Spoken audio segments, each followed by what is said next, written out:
ജീവിത ശോഷണത്തിന്റെ കാലഘട്ടത്തിൽ അൽമായ കമ്മീഷന്റെ പ്രവർത്തനങ്ങൾ പ്രസക്തമെന്ന് സീറോ മലബാർ സഭാ commission major archbishop Mar Raphael തട്ടിൽ.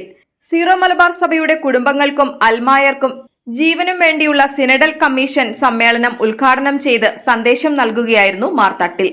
കത്തോലിക്ക കോൺഗ്രസ്, ഫാമിലി അപ്പസ്തോലേറ്റ്, മാതൃവേദി, കുടുംബ കൂട്ടായ്മ, പ്രോ ലൈഫ്, അൽമായ ഫോറങ്ങൾ എന്നീ സബ് കമ്മീഷനുകളെ ഏകോപിപ്പിക്കുന്നതാണ് synodal commission. Chairman Mar George Madathikandathil അധ്യക്ഷത വഹിച്ചു. എപ്പിസ്കോപ്പൽ അംഗങ്ങളായ ജോൺ നെല്ലിക്കുന്നേൽ, മാർ പീറ്റർ കൊച്ചുപുരയ്ക്കൽ എന്നിവർ പങ്കെടുത്തു. General secretary father doctor Arun Kalamattathil സ്വാഗതം ആശംസിച്ചു.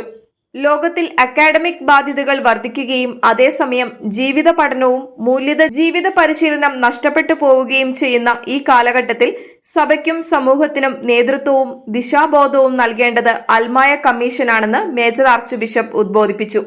വിവിധ സബ് കമ്മീഷനുകൾ ഏകോപനത്തിലും കൂട്ടായ്മയിലും പ്രവർത്തിക്കുവാനുള്ള ശബ്ദതികൾ വിഭാവനം ചെയ്ത് നടപ്പിലാക്കാനുള്ള നിർദ്ദേശങ്ങൾ ബിഷപ്പുമാർ കമ്മീഷന് നൽകി. ഓരോ സബ് കമ്മീഷനും വരും വർഷത്തിൽ നടപ്പിൽ വരുത്താൻ ഉദ്ദേശിക്കുന്ന പ്രവർത്തനങ്ങളുടെ രൂപരേഖ അവതരിപ്പിക്കുകയും വിശദാംശങ്ങൾ ചർച്ച ചെയ്യുകയും ചെയ്തു.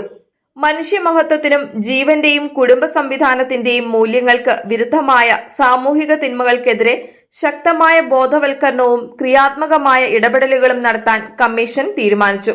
ഫാദർ ഫിലിപ്പ് കവിയിൽ കൃതജ്ഞത അർപ്പിച്ചു.